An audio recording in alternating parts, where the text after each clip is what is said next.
Assalamualaikum warahmatullahi wabarakatuh. Siapa sebenarnya Imam Al-Bukhari yang namanya begitu masyhur di kalangan penuntut ilmu? Beliau adalah sosok ulama yang sangat dihormati karena kekuatan hafalan dan kecerdasannya mengumpulkan hadis-hadis sahih. Imam Al-Bukhari bernama lengkap Abu Abdullah Muhammad bin Ismail bin Ibrahim bin Al-Mughirah bin Barduzbah Al-Ju'fi Al-Bukhari. Beliau lahir pada Jumat 13 Syawal 194 Hijriah bertepatan 21 Juli 810 Masehi di kota Bukhara, sebuah kota di Uzbekistan, dan wafat tahun 256 Hijriah di desa Khartang, Uzbekistan. Keistimewaan Imam Al-Bukhari yang diceritakan dalam bukunya biografi Imam Al-Bukhari, Muhammad bin Hatim Al-Waraq Al-Bukhari rahimahumullah menceritakan, "Aku bermimpi melihat Bukhari berjalan di belakang Nabi Shallallahu Alaihi Wasallam. Setiap kali Nabi Shallallahu Alaihi Wasallam mengangkat telapak kakinya, maka Abu Abdullah ataupun Bukhari pun meletakkan telapak kakinya di situ. Adapun keistimewaan beliau yaitu mampu menghafal 100.000 hadis sahih, sanad dan matannya. Selain itu, hafal 200.000 hadis tidak sahih, sanad dan matannya, sebagaimana pernyataan beliau, 'Saya hafal 100.000 hadis sahih dan 200.000 hadis yang tidak sahih.' Kehebatan hafalan Imam Al-Bukhari tampak ketika ulama Baghdad mendengar akan kedatangan Abu Abdullah ke kota mereka.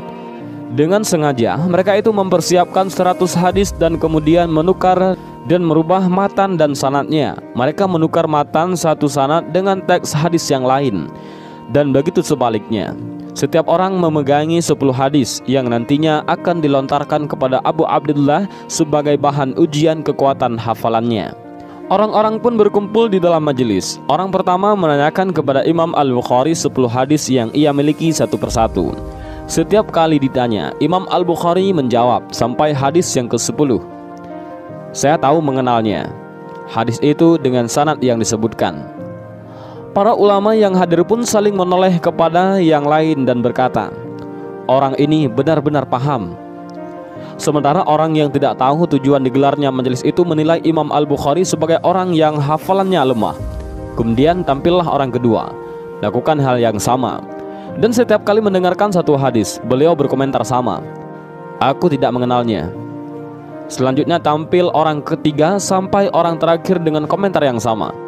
Setelah semua selesai menyampaikan hadis-hadisnya, Imam Al-Bukhari menoleh ke arah orang pertama seraya meluruskan, "Hadismu yang pertama mestinya demikian, yang kedua mestinya demikian, yang ketiga mestinya demikian," sampai membenarkan hadis yang ke-10.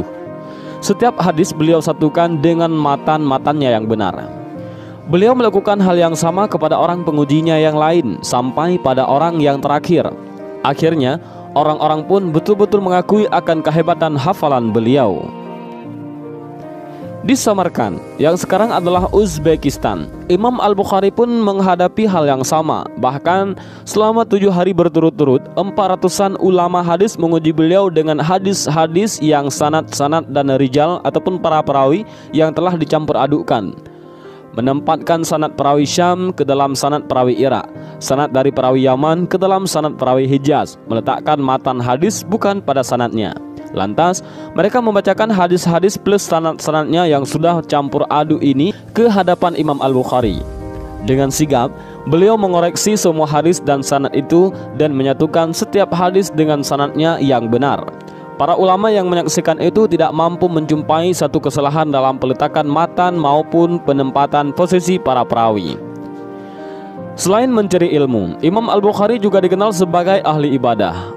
Musabbah bin Sa'id berkata, beliau ketika Ramadan siang hari khatam Al-Quran sekali, adapun malamnya setiap salat khatam baca Al-Quran setiap 3 malam.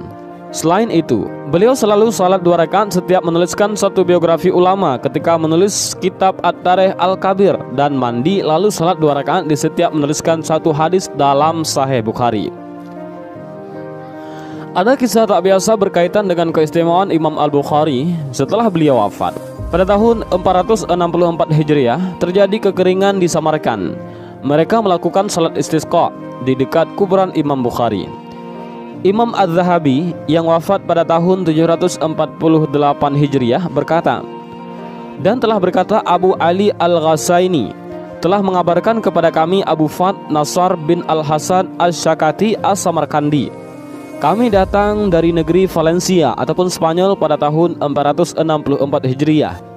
Selama beberapa tahun, hujan tidak turun pada kami di negeri Samarkand. Orang-orang melakukan istisqa, yaitu salat meminta hujan beberapa kali, namun hujan tidak juga turun.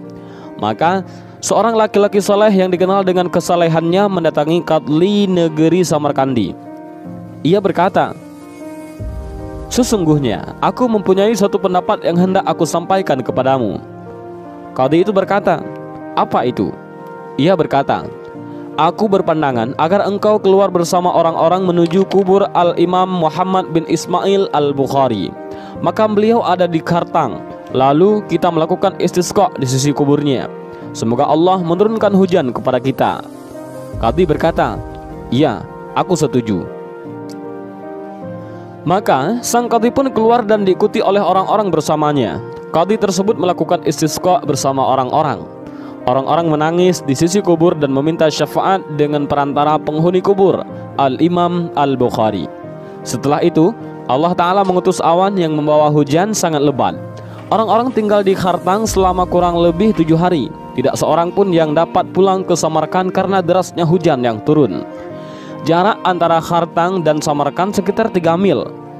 Imam Az-Zahabi tak berkomentar apa-apa terkait kisah ini, tak pula memungkiri ataupun membantahnya, karena sejatinya beliau menukil seutuhnya.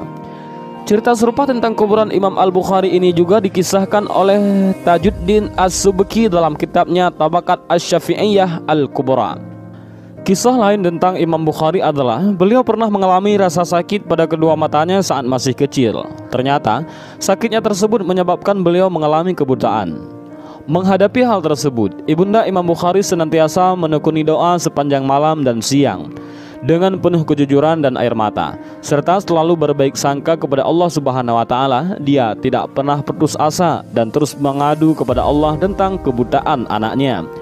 Hingga suatu malam, ketika Ibunda Bukhari terlelap dalam tidurnya, dia bermimpi melihat Nabi Ibrahim alaihissalam yang berkata kepada dirinya, "Wahai perempuan, sungguh Allah telah mengembalikan penglihatan putramu karena banyaknya tangisanmu atau banyaknya doa yang kamu lantunkan." Setelah itu, atas izin Allah, Imam Bukhari pun akhirnya bisa melihat.